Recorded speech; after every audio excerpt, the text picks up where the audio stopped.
আমাদের সশস্ত্র বাহিনীকে সম্পূর্ণভাবে রাজনৈতিক মুক্ত হতে হবে। রাজনৈতিক মুক্ত যদি হয়ে ওনারা কাজ করতে পারে তাহলে এই দেশের সেনাবাহিনী, বিমান বাহিনী, নৌবাহিনী, তিন বাহিনী সর্বপরিস্থিতিতে দেশের সুরক্ষায় কাজ করে যেতে পারবে।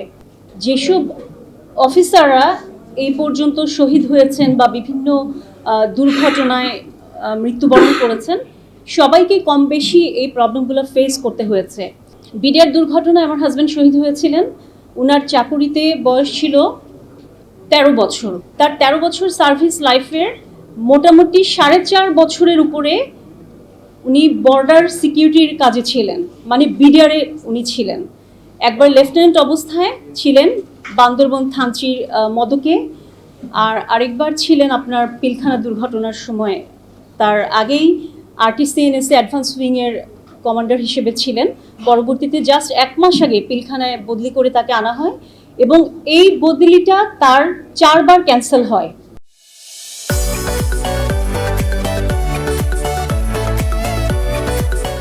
RTCNS থেকে 4 বার তার বদলির অর্ডার আসে। ওই সময় আমি একদম প্রেগনেন্সির শেষের দিকে ছিলাম, তো যার কারণে আমি ঢাকায় আমার মায়ের বাসায় থাকাতে আমি ওকে একেবারেই কাছে পাইনি। তো ওর 4 বার ঢাকায় বিভিন্ন তার নিজস্ব ইউনিটে ঢাকার পিলখানায় বদলির অর্ডার 4 বার আসছে, বাট ফাইনালি পিলখানা ঘটনার জাস্ট 1 মাস আগের ওটাই তার পার্মানেন্ট হয়, বাকি 4টাই ক্যান্সেল করা হয়। আমরা যারা পরিবার আছি, আমাদের স্বামীদের এই যে অবদানগুলা, এগুলো মাথায় রেখে আমরা ভাবি যে সেনাবাহিনী, বিমান বাহিনী বা সশস্ত্র বাহিনী থেকে আমরা হয়তোবা আমাদের স্বামীদের এই কাজের অবদানের জন্য আমরা কিছুটা ফেভার পাবো। আমি অস্বীকার করব না, ফেভার পাইনি তা আমি কখনোই বলবো না যে ফেভার পাইনি, বাট কিছু কিছু ক্ষেত্র আছে যে ক্ষেত্রগুলোতে আমি এখন আপনাদেরকে বললে আপনারা একটু নিজেরাই যাচাই করবেন যে এগুলার ক্ষেত্রে আমাদের প্রতি অনিয়ম করা হয়েছিল কিনা। আমি আমার সন্তানকে যখন প্রথম স্কুলে ভর্তি করাতে যাই, আমার সন্তান হচ্ছে বাবা শহীদ হবার 11 দিন পরে। তা আমি যখন আমার সন্তানকে প্রথম স্কুলে ভর্তি করাতে যাই, স্কুলের ফর্মে 3টা কোটা থাকে, মানে ডিফেন্স স্কুলগুলোতে সামরিক, বেসামরিক আর রিটায়ার্ড 3টা অপশন থাকে। তো আমার হাজব্যান্ড সামরিক ছিল, তো আমি যখন পরিচয় দিলাম আমাকে বলছেন আপনার হাজব্যান্ড তো বেঁচে নেই, উনি সামরিক কোটায় আসবেন না। কিসের কোটায় আসবেন? অবসরপ্রাপ্ততে আসবেন না, কারণ উনি বেঁচে নেই। তাহলে কিসের কোটায় আমার সন্তানকে দিব? বেসামরিক কোটায়। তো আমি বললাম বেসামরিক কোটায় কিসের জন্য আমার সন্তান আসবে? কারণ ওর বাবা তো সামরিক অফিসার ছিলেন, আর সামরিক অফিসার থাকার সুবাদে ওর সন্তান এই কোটাতেই যাবে। এখন মৃত বা অবসরপ্রাপ্ত, এটার অপশনটা আপনাদের ফর্মে থাকা উচিত, সেটা তো ভাই আমি জানি না। কিন্তু আমাকে বলা হলো না, বেসামরিক কোটাতে দিলে আপনি ভর্তি করতে পারবেন, এটার কোনো সামরিক কোটাতে আসবে না।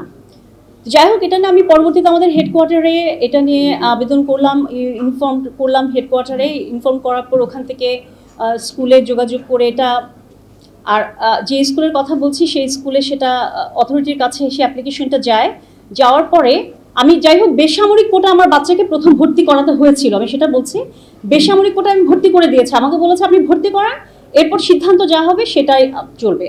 তো বেসামরিক কোটা আমার বাচ্চাকে ভর্তি করেছি সামরিক কোটার ডাবল ফিস দিয়ে, কারণ সামরিক কোটায় সামরিক স্কুলগুলোতে সামরিক অফিসারদের বাচ্চাদের জন্য ফিসটা কম থাকে, বেসামরিক বাচ্চাদের জন্য ফিসটা বেশি থাকে। তো আমি বেশি ফিস দিয়েই আমার বাচ্চাকে ভর্তি করে দিয়েছি। কিন্তু পরবর্তী এই সিদ্ধান্ত আসতে আমার 4.5 মাস সময় লেগেছিল, শুধু একটা সিদ্ধান্ত আসতে যে আমার বাচ্চা সামরিক কোটায় পড়বে। তো এই বিষয়গুলো আমি পরবর্তীতে আমি ভেবেছিলাম যে হয়তো শুধু আমার সাথে এটা হয়েছে, কিন্তু পরবর্তীতে আমি আরও জানতে পেরেছি। এখন আমি জানি না এই ব্যাপারগুলো ঠিক করা হয়েছে কিনা, বাট আমার মতে এগুলো একটু সংস্কার আনা উচিত যে আমাদের পরিবার যারা যেসব অফিসারগুলো এখানে শহীদ হয় বা বিভিন্ন দুর্ঘটনায় মৃত হচ্ছেন, মারা যাচ্ছেন, এদের বাচ্চাগুলোকে অ্যাটলিস্ট এই স্বীকৃতিটা যেন দেওয়া হয়। আমাদের সার্ভিস ইয়ার, হাজব্যান্ডের সার্ভিস ইয়ার অনুযায়ী 18 বছরের উপরে যারা, তারা মিরপুর DHS এ প্লট পাবে। 18 বছরের নিচে যারা, তারা মিরপুর DHS এ ফ্ল্যাট পাবে, 2টা করে। 2013 সালে পারিবারিকভাবে আমার দ্বিতীয় বিবাহ হয়। এই বিবাহের বিষয়টাকে কেন্দ্র করে সেনাবাহিনী থেকে আমার সন্তানকে যেই প্লট দুটো দেওয়ার কথা ছিল, এই প্লট দুটো পরবর্তীতে আমি জানতে পেরেছি এটা আমার স্বামীর চাকুরির সুবাদে পাওয়া। আমার প্রশ্ন ছিল, বা প্রশ্ন এখনো আছে, যেহেতু একই ঘটনায় 57 জন অফিসার শহীদ হয়েছেন, এটা যদি অনুদান হয়ে থাকে, সরকারি বা সামরিক বাহিনীর কোনো অনুদান হয়ে থাকে, তাহলে সে অনুদানের বিষয়টা কেন সবার ক্ষেত্রে সমান না? কেন এখানে চাকুরির একটা সময়সীমা বেঁধে দেওয়া হয়েছে 18 বছরের উপর, 18 বছরের নিচে? আর যদি সেটা আমার স্বামীর চাকুরির সুবাদে হয়, যেটা আমি পরবর্তীতে জানতে পেরেছি যে আমার স্বামী যতদিন চাকরি করেছেন তার সুবাদে আমরা ফ্ল্যাট পেয়েছি, ফাইন। আমি বিয়ে করেছি, আমাকে ফ্ল্যাট দেওয়া হবে না বা রেজিস্ট্রি করা হবে না, ঠিক আছে, কিন্তু আমার সন্তানকে কেন বঞ্চিত করা হয়েছে? সো আমি মনে করি যে এই জিনিসগুলা আপনারা যদি একটু এই সশস্ত্র বাহিনীতে এই জিনিসগুলো যদি একটু খেয়াল রাখে, যে এই যাতে কোনোভাবে যেন এখানে কোনো বিভাজন করা না হয়। কারণ এই দুর্ঘটনায় আমরা যারা আছি আমরা জানি আমাদের পরিবারের উপর দিয়ে কী গেছে। আমার সন্তান যে তার বাবাকে দেখেনি, পুরোটা লাইফ তার পড়ে আছে। সো আমি যেখানে এই জিনিসগুলো ফেস করছি, আমি চাই এমন কিছু সিদ্ধান্ত সবার বেলায় সমান হোক, যাতে কিনা আমরা পরিবারের পক্ষ থেকে আমাদের সন্তানদেরকে তাদের বাবাদের অবদানের কথা তুলে ধরে তাদেরকে এই সশস্ত্র বাহিনীর প্রতি, আমাদের এই দেশের প্রতি তাদেরকে উদ্বুদ্ধ করতে পারি। তারাও যেন পরবর্তীতে গর্ব করে বলতে পারে যে আমরা এই সশস্ত্র বাহিনীর পরিবার, আমরা এই পরিবারের আছি এবং আছি, আমাদেরকে যেন কেউ ভুলে না যায়।